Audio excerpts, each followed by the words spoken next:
Good morning, everyone. Thank you for having me along this morning. Bear with my Australian accent, so tune your ears in. I'll try and put on my best Cleveland accent for you. So some of you I may know already.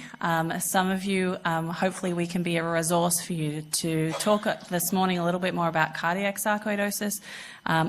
This is part of a multidisciplinary team, obviously. So my background is in cardiac imaging, and we have so many cardiologists at the Cleveland Clinic that we're lucky that we're able to focus in on one area. So I'm going to talk to you a little bit about cardiac imaging, which is my passion, and then Dr. Callahan's going to follow that up with some electrocardiology. And we all work very closely together with Dr. Ribeiro and the rest of the team, and it really is a multidisciplinary approach because, as we know, sarcoidosis affects so many of the different systems and organs that it's really difficult to manage in isolation. So it's great from our perspective because we get to work with our colleagues in different areas and hopefully improve the outcomes for all of our patients.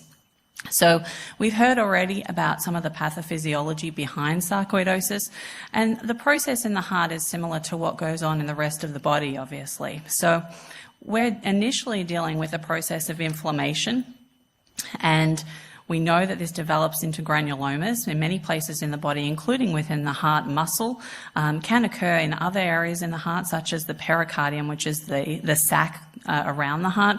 But typically where most people find it is actually within the heart muscle in the left ventricle or the right ventricle. Initially, these granulomas can cause issues because of inflammation, and that can lead to wall thickening. As that inflammation starts to resolve, as the disease process progresses, it then moves into a phase of fibrosis, which is like scar tissue. It's similar to the scar tissue that occurs after a heart attack, for example. It's the same sort of collagen product, but it's in a different pattern to the way people develop scar tissue after a heart attack. So when that scar tissue starts to be the dominant problem, people actually get thinning out of the walls.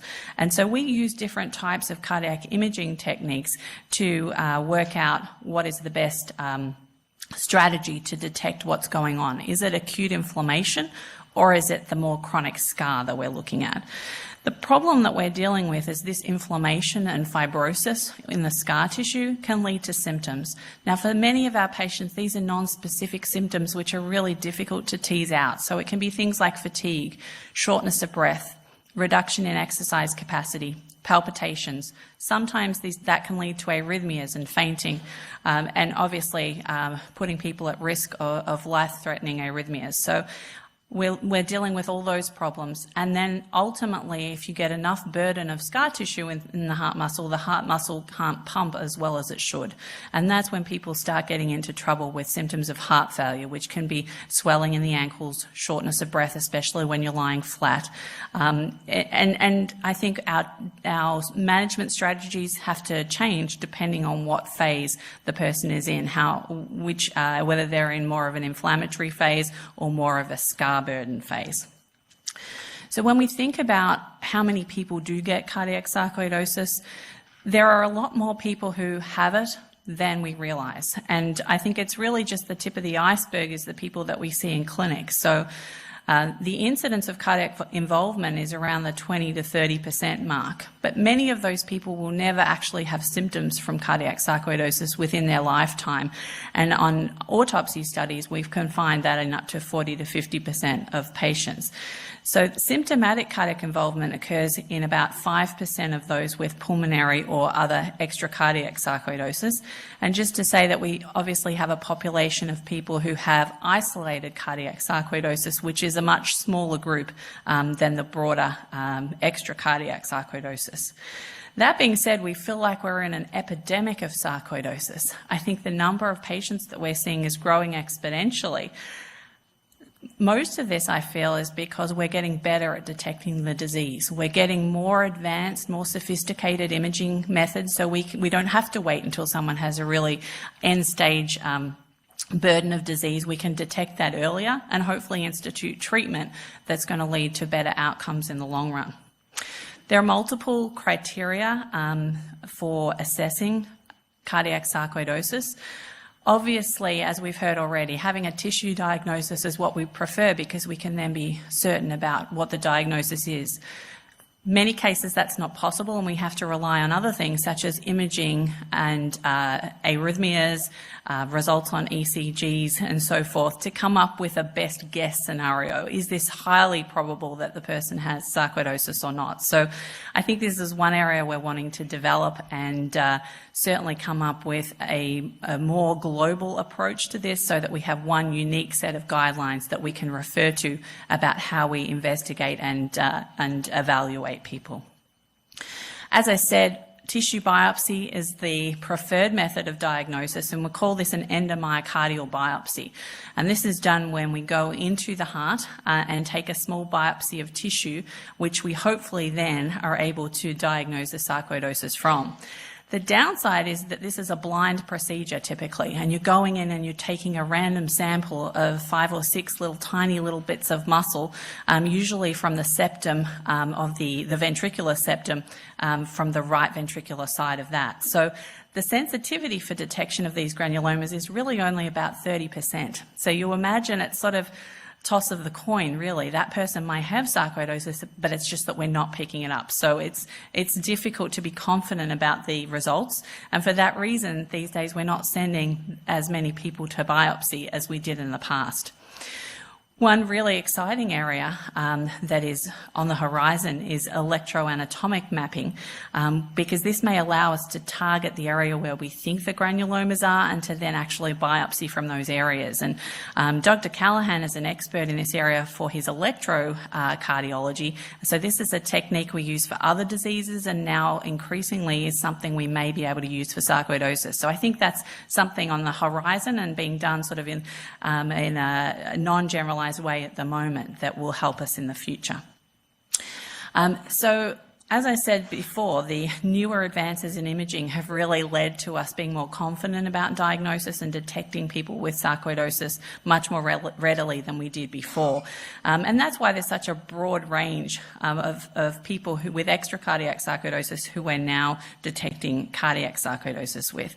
So it's really all about using multiple imaging techniques to be a detective and to make the invisible visible. And that's why myself as a multimodality imaging person has to draw upon the results of multiple tests to put the overall picture together and work out, is this sarcoidosis or not? So for most of us, echocardiography is the mainstay of what we do. Many of you will have had an echo in the past for other reasons other than sarcoidosis. It's a great ultrasound technique, doesn't involve any radiation, and it allows us to pick up changes in the heart muscle that might reflect that the person has underlying cardiac sarcoidosis.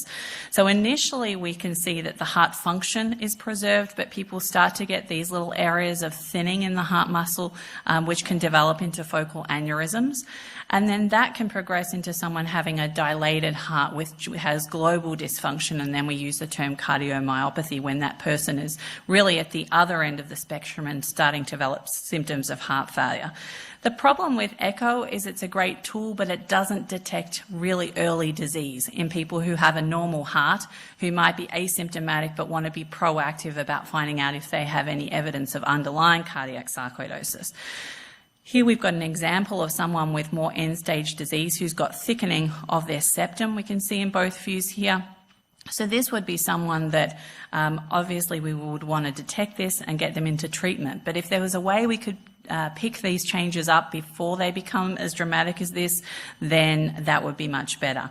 And that's where we look at new technologies. Some of you may have heard the term strain imaging that your doctors may have referred to. And this is a way that we look at the percentage change in the movement of the heart muscle during the cardiac cycle. The normal results should be around 20%, and sometimes we can detect a reduction in that percentage, which clues us into the fact perhaps something's going on, even though the standard echo images look normal. So this is an evolving technique. We do it in all our sarcoidosis scans here at the clinic, and we've got some really good results to show that this is helping us flag patients early who may benefit from some early treatment. We know that people who have these lower strain results do worse when we follow them up. So this is a really proactive way that we can risk stratify people. I'm a cardiac MRI doctor as well, and this is a great technique for sarcoidosis because it allows us to look actually at the heart muscle and see if there's any evidence of underlying inflammation or scar. So we do this in a couple of different ways by using different sequences. We have one sequence which looks at edema, which is a water-weighted sequence, so that tells us is there a lot of acute inflammation. But our best sequence you may have heard referred to as delayed enhancement imaging, and that's where we give a contrast that gets sucked up into the area of inflammation or scar, and we can see that as white, as bright on the scan. So we can tell from the amount of brightness on those images how much underlying sarcoidosis there is, and that gives us an idea of being able to risk stratify people. So do they actually have cardiac sarcoidosis, and how extensive is that? So you can see here on the images on the left-hand side of the screen there, the left ventricle is that donut shape in black, and everything is black. So that's all normal muscle. It shouldn't be white. Here we've got some early disease where we've got a little bit of enhancement here at the insertion points of the right ventricle. So this is sort of more focal early disease. You can see on the third panel there, you've got a little bit of enhancement here in the lateral wall of the left ventricle. You've got an enhancement here at the RV insertion points, and you've also got some enhancement in the right ventricle. So this is more extensive disease. And then as we progress right to end stage, this person's got a big left ventricle. It's dilated. They're more in the cardiomyopathy phase, and you can see there's extensive whiteness there in the muscle, suggesting that that person has quite a large burden of disease. And so we find this a really useful technique. This also allows us to stratify people in terms of prognosis, and I think this is a very useful technique for diagnosis and also potentially to follow up treatment. Many of you will have had and have heard of a PET scan. This is a nuclear medicine-based technique, and it also helps us determine how much of that underlying disease is active inflammation versus fibrotic scar. So along the top line, you'll see a little donut, which is the left ventricle. It should be black, which tells us that there's good perfusion going to all areas of the heart. We can look at the person's heart and tell by the amount of blackness there, is that all normal muscle, or has it become whiter, as you can see on the right panel, and that's reflective of underlying scar or fibrosis where there's no blood supply getting to that heart muscle. So that's one part of a PET scan, thinking about blood supply. The other part of a PET scan thinks about inflammation, and we give the FDG, which is the drug that gets sucked up into the area of the heart that's inflamed. So ideally you have no inflammation, so you have no blackness on the scan. It's all white, there's no inflammation there. As the disease progresses, you get the FDG sucked up into the areas of inflammation and you get these spots of blackness. So initially, you'll find that blackness will be mild and patchy, and then you'll see as you get more and more abnormal inflammation, you'll get more uptake on the scan. As the person goes from the inflammation phase to the burnt out scar phase, that FDG uptake goes away. So there should be none initially in a normal heart, more as the heart gets more inflamed, and then it goes away again as there's more scar and long-term fibrosis. So this is a really useful technique for us to both diagnose sarcoidosis and also to monitor treatment. So ideally we want a dual modality technique where we're looking both at the MRI and the PET scan at the same time, and that's something that we're working on at the clinic and hopefully will be an exciting modality of imaging in the future. So at the moment, the reality is that both PET scans and MRIs are very expensive and are not widely available. They do require a significant level of expertise, and that's why we work as a team, because everyone brings something to the table. Cardiac MRIs are not always available for all patients. So some people have older defibrillators or pacemakers that are not suitable for these. Some people have significant renal impairment and can't have the contrast that we use. And some people have metal implants, like cochlear implants, that are not safe for people to have MRIs. So we have to take that all into consideration. The downside to the PET scan is it does involve radiation. So it shouldn't be used blindly in people who we don't think has cardiac sarcoidosis. And we also don't want to do it too often because we're exposing those people to unnecessary radiation. So we do know, obviously, that people who are treated do much better than those who don't. So we want to use the cardiac imaging to guide our treatment and to see how people are responding. So just going to skip across these. I'm not sure how I'm going for time, but you can see here an example of a PET scan. In the red box at the top, you can see where there's blackness in the donut of the heart, telling us that there's still ongoing inflammation there, and that's in a non-responder, someone who's been on treatment but is not having any improvement. And you can see the difference here in someone who's been on treatment, whether that be steroids, methotrexate, or other drugs, and in the red box, there's no blackness now. So all that inflammation has gone away, and we can say that person has been a responder, and that's what we want to see on these serial scans that we do to look for response to treatment. So I think cardiac sarcoidosis is an area that we're excited about. Many areas in cardiology, we already know everything there is to know, and we're just looking at new treatments. I think there's still a lot we don't know about cardiac sarcoidosis, and hopefully in our lifetime we can find that out, and by answering those questions we can implement good treatment for all our patients.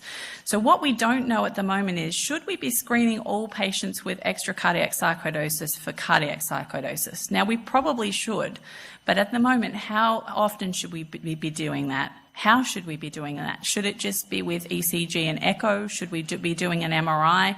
How often should we be doing that? And that's what we're trying to work out and give some firm recommendations about those screening practices. Now, which patients should we treat? Do we treat everyone that we find those changes on the echo and the MRI and the PET scan, or do we just treat people who are symptomatic? And how long should we treat them? How should we monitor the treatment? Should we use PET scans? Should we use MRIs? So as a multidisciplinary team, we often refer to our pulmonary colleagues who manage a lot of these medications and work together to determine exactly what the follow-up and treatment should be. But I'm excited to hopefully see over the next few years we're going to have more algorithms about how we should screen and what we should do, and be able to provide you with something more definitive and more consistent between your different healthcare providers. So in summary, the rates of detection of cardiac sarcoidosis have significantly increased, but that parallels the emergence of our advanced imaging modalities. The currently available diagnostic guideline tools are limited by lack of validation and an inability to support the diagnosis of isolated cardiac sarcoidosis. So although we have multiple guidelines, we really still need one that's more uniform to unite what we're all trying to achieve. So a combination of advanced imaging modalities, be it MRI, PET or echo, and further refinements in technology and software will hopefully allow us to be even more sensitive about detecting underlying cardiac sarcoidosis. The prognosis can be poor in established cardiac sarcoidosis when the patient is at the end stage, has a lot of cardiac damage and symptoms of heart failure. So what we want to do is detect this much earlier in the phase, so much earlier in the disease process, so that we can institute treatment earlier and hopefully prevent the longer term consequences. So as I've said, we have a lot of unanswered questions, including who should have an ICD implanted. And hopefully that's a nice segue into Dr. Callahan, who's going to talk more about the electrical aspects of cardiac sarcoidosis.